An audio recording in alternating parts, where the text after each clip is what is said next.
जय गोमाता जय गोपाल. 27 एप्रिल 2026 या दिवशी संपूर्ण भारतभर प्रत्येक तालुक्याच्या तहसील कार्यालयामध्ये जे गौसेवक आहेत, गौभक्त आहेत, ते गौमातेच्या सन्मानासाठी निवेदन देणार आहेत.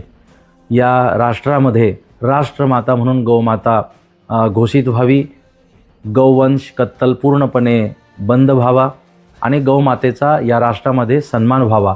आज गौमाता टिकली तर स्वास्थ्य टिकेल, देश टिकेल. गौमातेचं अनन्यसाधारण महत्त्व आहे. 27 एप्रिलला प्रत्येक ठिकाणी आपापल्या तालुक्यात सर्वांनी सहभागी व्हा.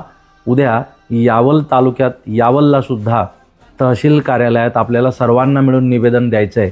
यावलला रेणुका माता मंदिरापासून ही रॅली सुरू होईल तर तहसील कार्यालयापर्यंत मी स्वतः उपस्थित राहणार आहे.